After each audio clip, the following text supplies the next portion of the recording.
శ్వాస మనకు ప్రాణాధారం. శ్వాసే లేకపోతే మనకు జీవం లేదు. శ్వాస లేకుండా, ఊపిరి తీయకుండా కొన్ని నిమిషాలు కూడా మనం ఉండలేం. ప్రాణవాయువు అందడం ఆలస్యమవుతున్న కొద్దీ ఉక్కిరిబిక్కిరి అయిపోతాం. అందుకే ఊపిరితిత్తులకు అంతటి ప్రాధాన్యం. అయితే ఇంతటి కీలకమైన ఊపిరితిత్తులకు ఇవాళ లంగ్ క్యాన్సర్ రూపంలో పెను ప్రమాదం ముంచుకొస్తుంది. ఊపిరితిత్తుల్ని మెల్లమెల్లగా కబలిస్తూ చివరకు మన ప్రాణాలనే ప్రమాదంలోకి నెడుతుంది.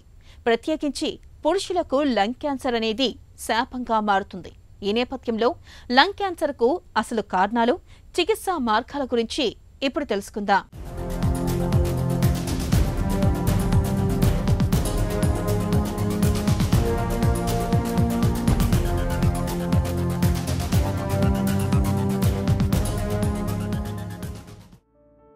భోజనం చేయకుండా కొద్ది రోజులు జీవించవచ్చు, నీళ్లు తాగకుండా కొన్ని గంటలు గడపచ్చు. కానీ శ్వాస తీసుకోకుండా ఒక్క క్షణమైనా నిలవలేం. మన ప్రాణాలు నిలబడ్డానికి అత్యవసరమైన ఆక్సిజన్ అందడం నిమిషం ఆలస్యమైనా ఉక్కిరిబిక్కిరైపోతాం. కాబట్టే ఊపిరితిత్తులకు అంతటి ప్రాధాన్యం. ఇవి ప్రకృతి నుంచి లభించే ఆక్సిజన్ని శ్వాస ద్వారా లోపలికి తీసుకుంటూ దాన్ని రక్తం ద్వారా అన్ని కణాలకు సరఫరా అయ్యేలా చేస్తూ అవసరం లేని కార్బన్ డయాక్సైడ్ని బయటికి పంపిస్తూ మన జీవితం సజావుగా సాగడానికి నిరంతరం అరుపెరగకుండా పనిచేస్తుంటాయి. ఇలాంటి ఊపిరితిత్తుల్లో ఏ చిన్న సమస్య తలెత్తినా ఇబ్బందే. అలాంటిది అనుక్షణం శరీరాన్ని కబలిస్తూ ఆహారం నిర్వీర్యం చేసే క్యాన్సర్ ముంచుకొస్తే పచ్చగా కళకళ్లాడే చెట్టుకు చీడ సోకితే వాడిపోయినట్టుగానే మనకు ఊపిరిని అందించే ఊపిరితిత్తులు క్రమంగా వాడిపోవడం మొదలెడతాయి. Lung cancer is one of the most common cancer worldwide అండి. కారణాలు ఏంటి ఊపిరితిత్తుల క్యాన్సర్ రావడానికంటే the 90% of the lung cancers are caused by tobacco.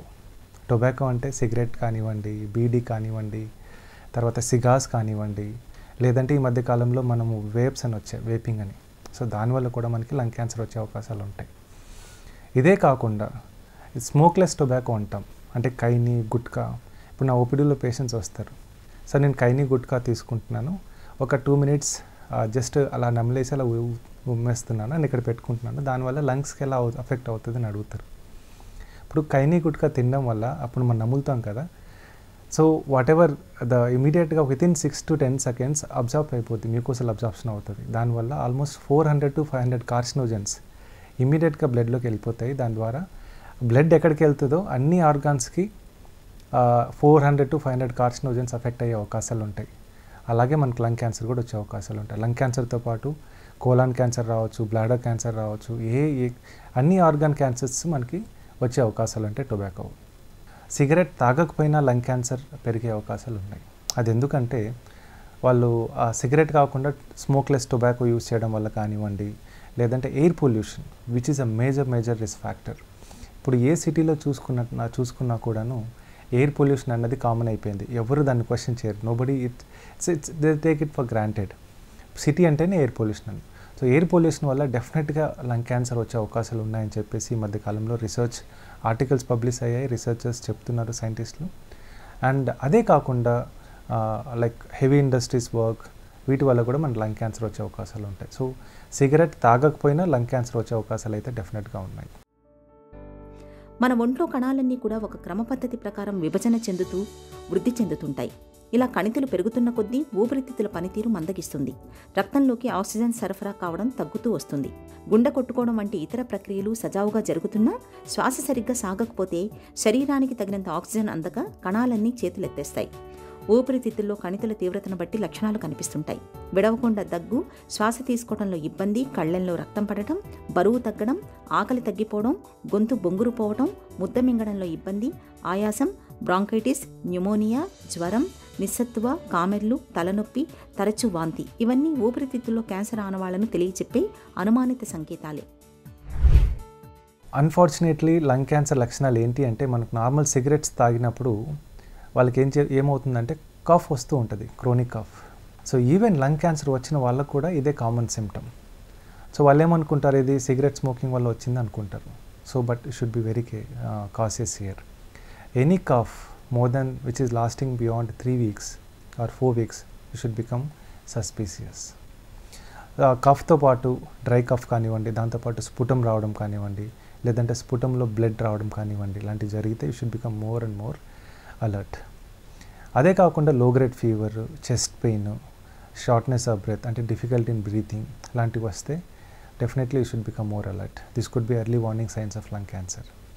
అదే లంగ్ క్యాన్సర్ ఇప్పుడు సపోజ్ 3 లోబ్స్ ఉంటాయండి, upper lobe, middle lobe and lower lobe లంగ్లో. అప్పర్ లోబ్లో వచ్చినట్టయితే అక్కడ మనకి బ్రేకియల్ ప్లక్సెస్ అని ఒకటి ఉంటుంది. ఇక నరాలు ఇక్కడ నుంచి సర్విక్స్ నుంచి ఇక్కడ నుంచి ఇలా కిందకి వెళ్తూ ఉంటాయి మొత్తం హ్యాండ్కి, రైట్ సైడ్ హ్యాండ్కి. అక్కడ ఒకవేళ లంగ్ క్యాన్సర్ వచ్చినట్టయితే ఆ నరాలకు అఫెక్ట్ అయిపోయి radiating pain starting from the neck నుంచి ఇలా వచ్చే అవకాశాలు medial side of the hand వస్తూ ఉంటుంది. And medial side of the last 2 fingers పని చేయకపోవడము, వీక్ అయిపోవడం లాంటివి జరుగుతాయి. అదే మనకి టోసిస్ అంటే మన ఐ డ్రాపింగ్ అంటే మన అప్పర్ ఐలిడ్ డ్రాప్ అవ్వడం లాంటివి జరుగుతాయి. అండ్ వెరీ రేర్లీ అంటే like around 20% of the time ఈ లంగ్ క్యాన్సర్ బ్రెయిన్కి వెళ్ళిపోయి చాలామంది ఏంటంటే ఈ ఇనీషియల్ సైన్స్ అండ్ సిమ్టమ్స్ ఎవరైతే నెగ్లెక్ట్ చేస్తారో వాళ్ళు ఎమర్జెన్సీ ప్రజెంట్ అవుతారు, ఫిట్స్ వల్ల కానివ్వండి. ఓకే, ఎందుకంటే బ్రెయిన్కి వెళ్ళిపోయిన తర్వాత క్యాన్సర్ ఫిట్స్ ద్వారా ప్రజెంట్ అవుతారు. స్కాన్ చేస్తే బ్రెయిన్లో ఇంత పెద్ద ట్యూమరు, మళ్ళీ హోల్ బాడీ స్కాన్ చేస్తే లంగ్లో క్యాన్సర్ వచ్చినట్టు తెలుస్తుంది. అదే బోన్స్కి వెళ్ళిపోతే ఏమవుతుందంటే ట్రివియల్ ట్రామా అంటే ఇప్పుడు నార్మల్గా ఏదైనా చిన్న దెబ్బ తగిలితే యూజువల్లీ ఫ్రాక్చర్ అవ్వదు. కానీ వీళ్ళు ఒకవేళ బోన్స్కి వెళ్ళిపోయి బోన్ వీక్ అయిపోయింది అనుకోండి, చిన్న ట్రామా వల్ల కూడా మన ఫ్రాక్చర్ అయ్యే అవకాశాలు ఉంటాయి. సమ్టైమ్స్ ఆర్థోపెడిషియన్ దీన్ని సర్జరీ చేస్తున్నప్పుడు ఆ మెటీరియల్ తీసి పంపిస్తే అందులో లంగ్ క్యాన్సర్ ఉందని తెలుస్తుంది. సో ఇనీషియల్ సిమ్టమ్స్ ఎవరైతే నెగ్లెక్ట్ చేసినప్పటికైతే వాళ్ళకి ఈ సిమ్టమ్స్ లైక్ బోన్ ఫ్రాక్చర్ వల్ల కానివ్వండి, సీజర్స్ వల్ల కానివ్వండి రావడం కామన్గా చూస్తూ ఉంటాం.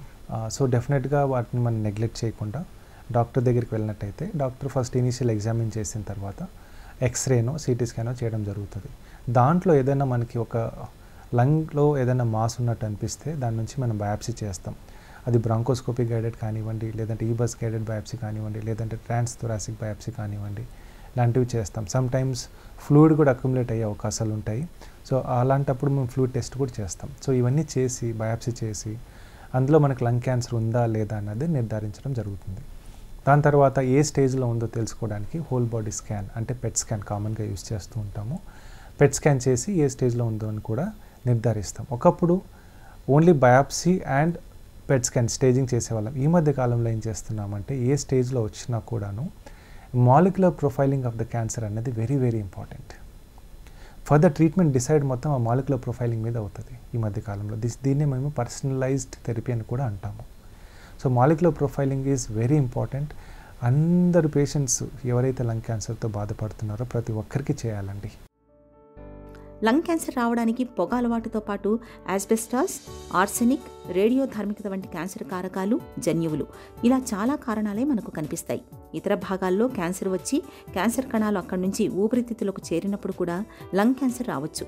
ఆటో ఇమ్యూన్ జబ్బులు, వాతావరణ కాలుష్యం, రేడియేషన్, జీన్స్ వల్ల కూడా లంగ్ క్యాన్సర్ వచ్చే అవకాశం ఉంది.